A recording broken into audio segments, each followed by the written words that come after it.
अशोक महान कलिंग युद्ध से बौद्ध धर्म तक का सफर। भूमिका। भारत के इतिहास में सम्राट अशोक 268-232 ईसा पूर्व का नाम स्वर्ण अक्षरों में लिखा गया है। वे मौर्य वंश के सबसे शक्तिशाली शासक थे, जिन्होंने न केवल अपने पराक्रम से एक विशाल साम्राज्य स्थापित किया बल्कि युद्ध की विभीषिका से सबक लेते हुए शांति, अहिंसा और बौद्ध धर्म का मार्ग अपनाया। उनकी कहानी न केवल प्रेरणादायक है बल्कि उनके जीवन में आने वाले नाटकीय मोड़ों के कारण अत्यंत रोचक भी है। इस लेख में हम अशोक महान के जीवन की महत्वपूर्ण घटनाओं, उनकी रणनीतियों, कलिंग युद्ध के प्रभाव और उनके बौद्ध धर्म अपनाने के कारणों को विस्तार से जानेंगे। ये कहानी इतिहास, राजनीति और आध्यात्मिकता का अनूठा मिश्रण है। अशोक का प्रारंभिक जीवन। अशोक का जन्म 304 बीसी में हुआ था।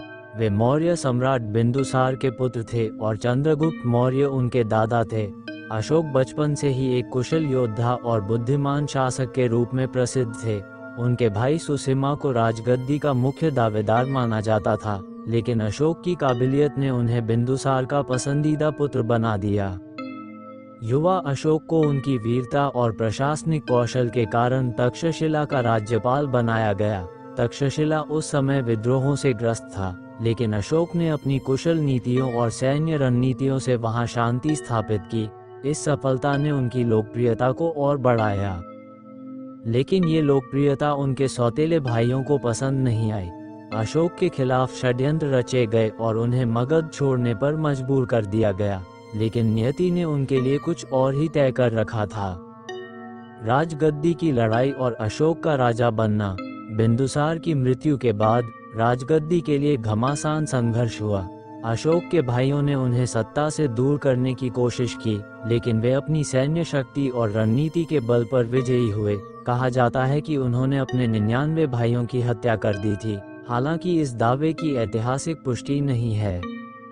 इन्हीं संघर्षों के बाद 268 बीसी में अशोक मौर्य साम्राज्य के शासक बने।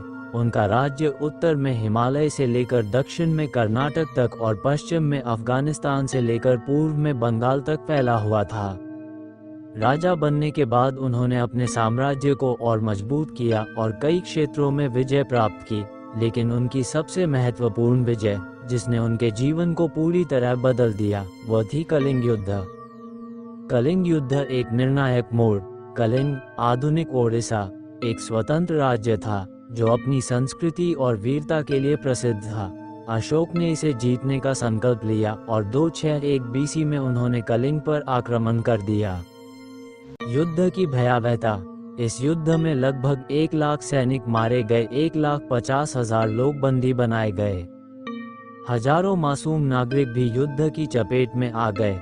युद्ध के बाद जब अशोक रणभूमि में पहुंचे तो उन्होंने चारों ओर खून से लथपथ धरती, शवों के ढेर और विधवाओं की चीखें देखी। ये दृश्य उनके हृदय को झकझोर गया। कहा जाता है कि युद्ध के बाद एक वृद्ध महिला ने अशोक को श्राप देते हुए कहा, राजन, आपने हमारा सब कुछ छीन लिया, क्या अब आपको शांति मिलेगी? इस घटना ने अशोक के मन में गहरा प्रभाव डाला। वे सोचने लगे कि क्या इतनी हिंसा और रक्तपात का कोई अर्थ था।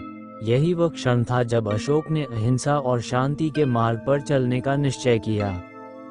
अशोक का बौद्ध धर्म की ओर रुख। कलिंग युद्ध के बाद अशोक ने राजमहल में बौद्ध भिक्षु उपगुप्त से मुलाकात की। उन्होंने बौद्ध धर्म के सिद्धांतों को समझा और महसूस किया कि वास्तविक शक्ति जीतने में नहीं बल्कि प्रेम और करुणा में है। बौद्ध धर्म अपनाने के बाद अशोक में बदलाव।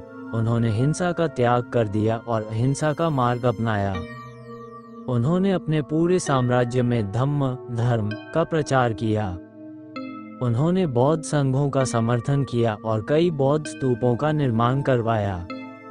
उन्होंने राज्य में सामाजिक सुधार किए, जिनमें न्याय, समानता और करुणा पर जोर दिया गया। अशोक ने अपने जीवन को मानवता की सेवा के लिए समर्पित कर दिया। अशोक के शिलालेख और उनके संदेश। अशोक ने अपने संदेशों को शिलालेखों और स्तंभों के माध्यम से पूरे भारत में प्रचारित किया। ये शिलालेख ब्राह्मी, खरोष्ठी, ग्रीक और अरामाइक लिपियों में लिखे गए थे। प्रमुख शिलालेखों में लिखे गए संदेश। अहिंसा पर बल युद्ध से बड़ा धर्म मानवता है।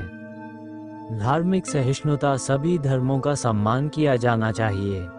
नैतिकता और सदाचार, सत्य, दया और करुणा का पालन करें। प्रजा के प्रति राजा का कर्तव्य, राजा को प्रजा का सेवक होना चाहिए। अशोक के ये संदेश केवल भारत में ही नहीं बल्कि नेपाल, श्रीलंका, अफगानिस्तान और बांग्लादेश तक फैल गए। अशोक का अंतिम समय और विरासत। अशोक ने अपने शासनकाल के अंतिम वर्षों में बौद्ध धर्म के प्रचार प्रसार में अधिक समय बिताया। उन्होंने अपने पुत्र महेंद्र और पुत्री संघमित्रा को बौद्ध धर्म का संदेश फैलाने के लिए श्रीलंका भेजा। 232 बीसी में अशोक का निधन हुआ। उनके बाद मौर्य साम्राज्य कमजोर पड़ने लगा, लेकिन उनकी शिक्षाएं अमर हो गईं। अशोक की विरासत। भारत के राष्ट्रीय चिन्ह अशोक स्तंभ का सिंह चतुर्मुख उन्हीं की देन है। भारतीय ध्वज का अशोक चक्र उनके द्वारा प्रचारित धम्म चक्र से प्रेरित है। वे पहले शासक थे जिन्होंने धर्म को राजनीति से ऊपर रखा।